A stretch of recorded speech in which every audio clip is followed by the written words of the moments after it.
Hi and welcome to my presentation on identities. My name is Rebecca and in this presentation I will be exploring what identity is, why it is important, my own personal identity story, how this impacted my educational journey, and finally I will be evaluating storytelling as a way of understanding experience. My own identity is made up of many things. I am an only child, I am a cisgender woman, and I am a white working class student from Barnsley. With many aspects of my identity, there comes privilege, for example, being cisgender, being white, and being an only child. However, with other parts of my identity, there comes disadvantages, for instance, being a woman, being working class, and being from a town in Yorkshire that has been hugely impacted by austerity as a result of crippling council cuts. Within this presentation, I will be studying how my identity, in particular being working class, impacted me and parts of my educational journey. But first, I will be investigating what identity is and why it is important, informed by theorists such as Baudot, Foucault and Goffman. In this section, I will be reflecting and explaining the story of how my identity was formed through my educational experiences.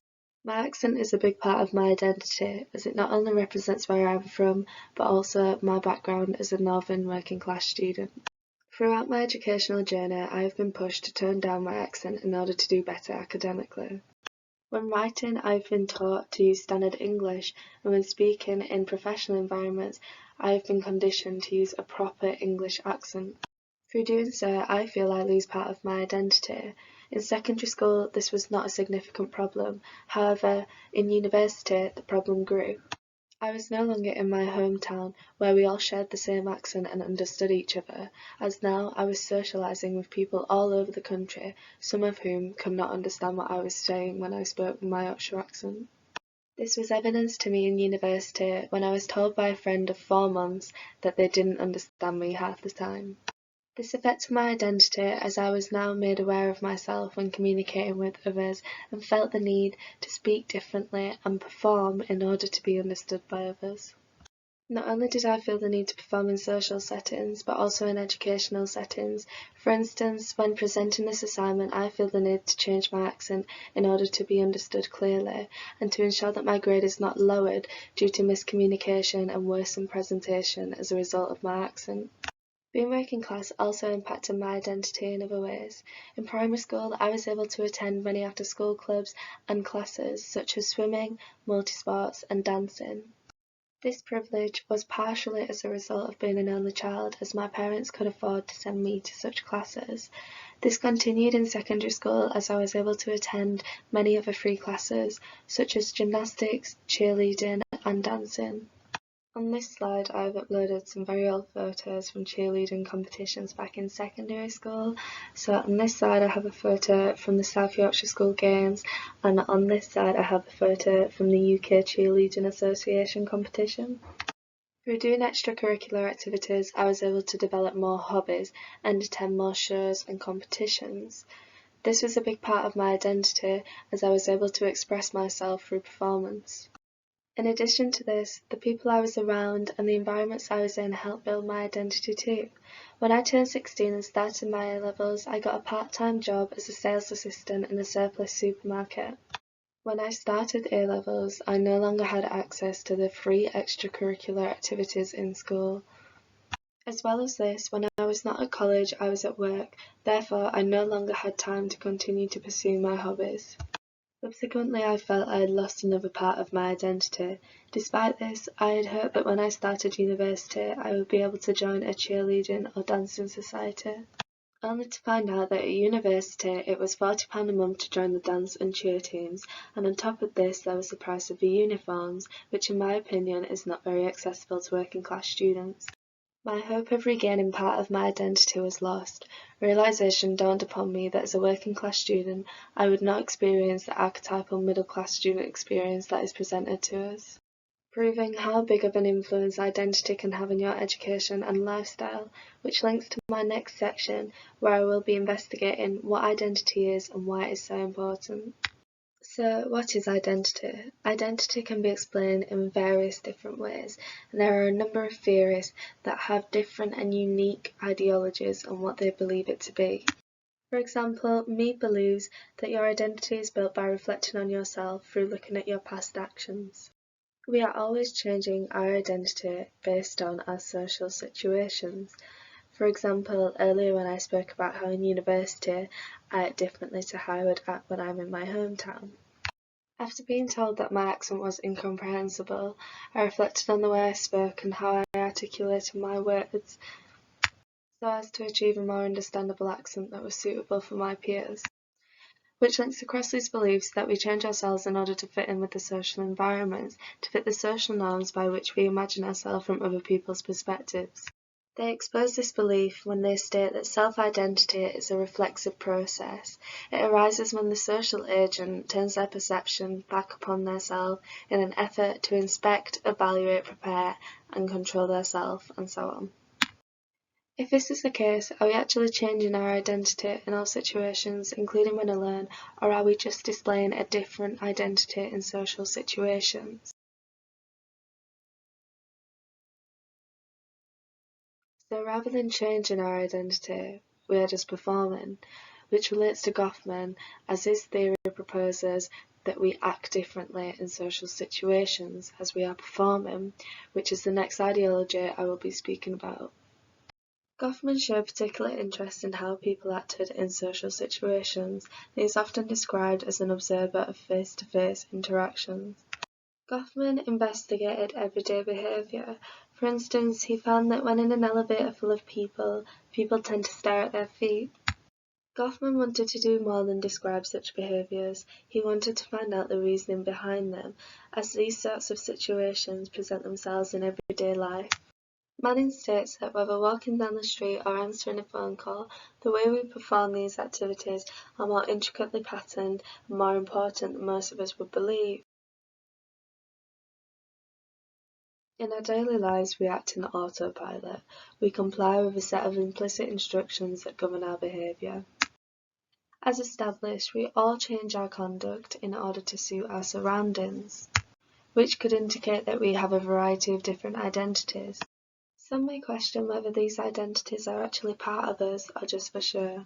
Goffman believes that we become a cynical role player who hide behind an array of performance masks, suggesting that we are not changing our identities, but we are just performing in different social settings to fit the predictable underlying laws of interaction. On the other hand, according to Bourdieu, a big part of our identity is our capital and habitus. In Bourdieu's theory, social members internalise principles of their capital as habitus, suggesting that where and how you grow up has a big impact on your character as it influences your attitudes and perceptions.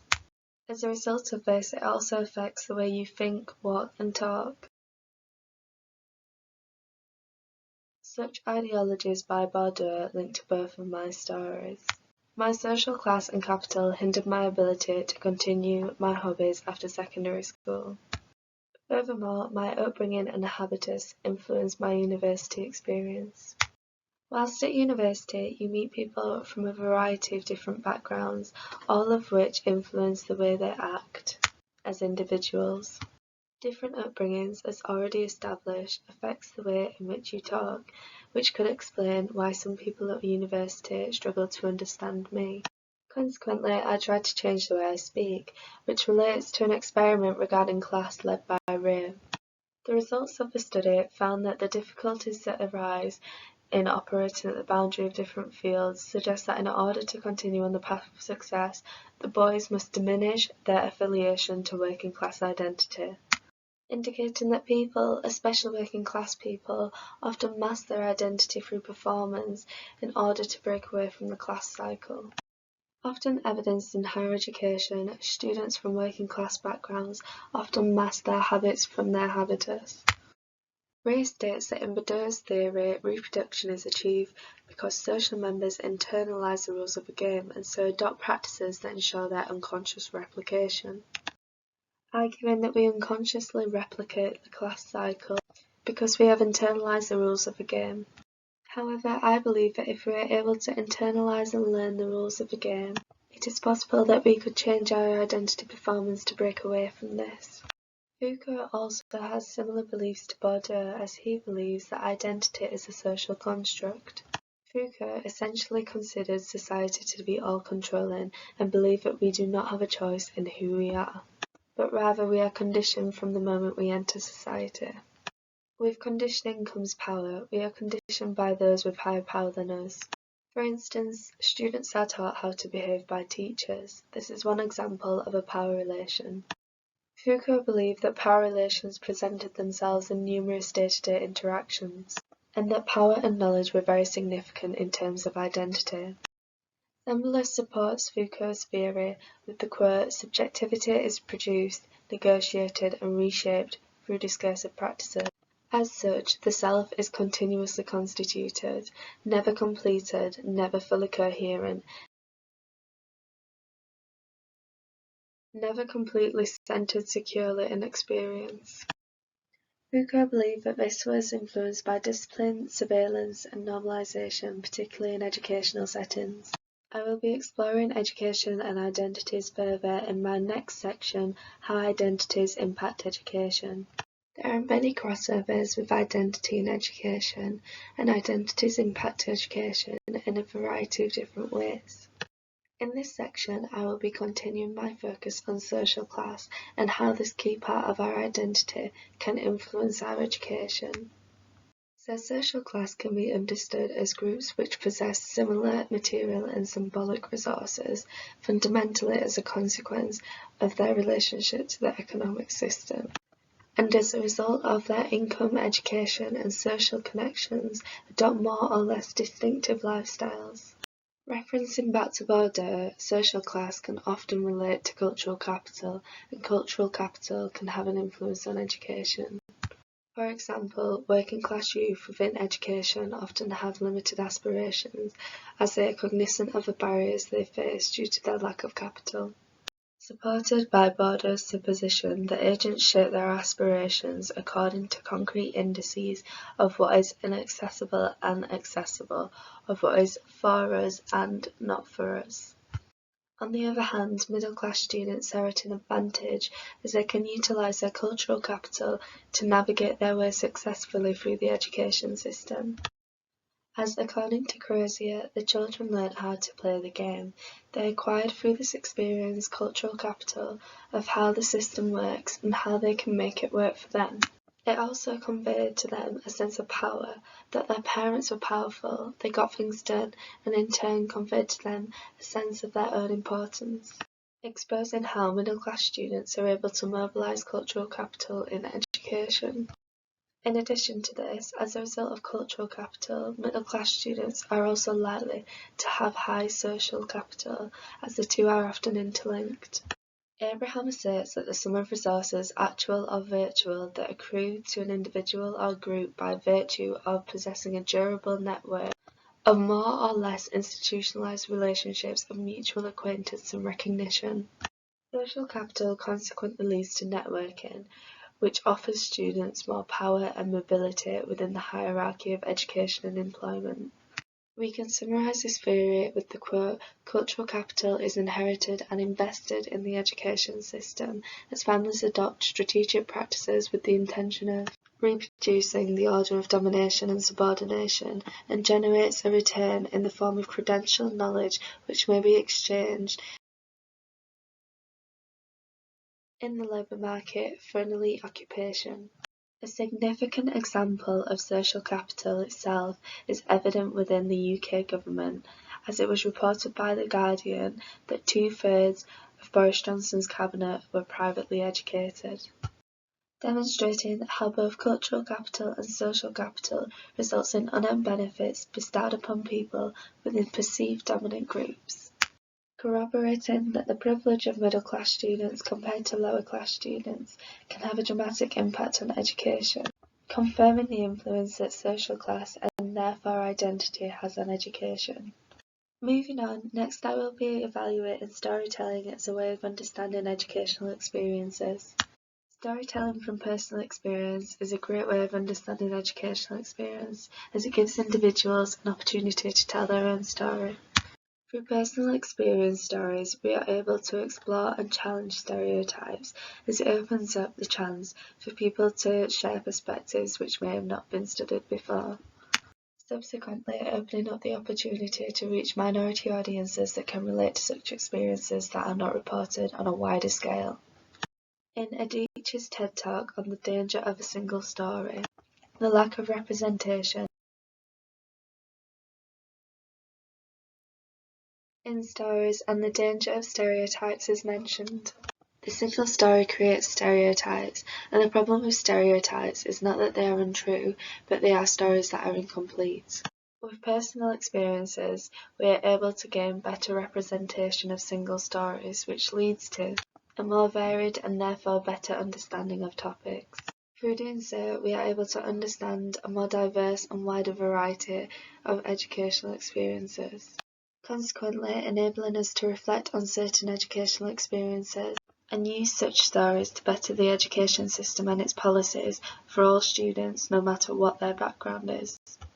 On the other hand, there are some disadvantages of using personal experience as a way of understanding educational experiences. Personal experiences may be seen as untrustworthy, caused by false recollections and bias that may lead to exaggeration. Memories may become fabricated when little parts are forgotten, which can change a story dramatically. Stories can also be biased due to being from only one point of view. Individuals could misunderstand situations and therefore accidentally misrepresent a story. As a result of this, personal experience may be seen as an unreliable and untrustworthy way of understanding educational experiences. An example of this is shown in the autobiographical essay by George Orwell, Such Search for the Joys. It has been suggested that parts of the story were untrue and exaggerated, further proving that lack of true memories can make stories inaccurate. As a result of this, I believe that personal experiences cannot be depended on in order to understand educational experiences and to better the education system itself. To be able to do this, storytelling needs to be backed up by facts and statistics from reliable sources.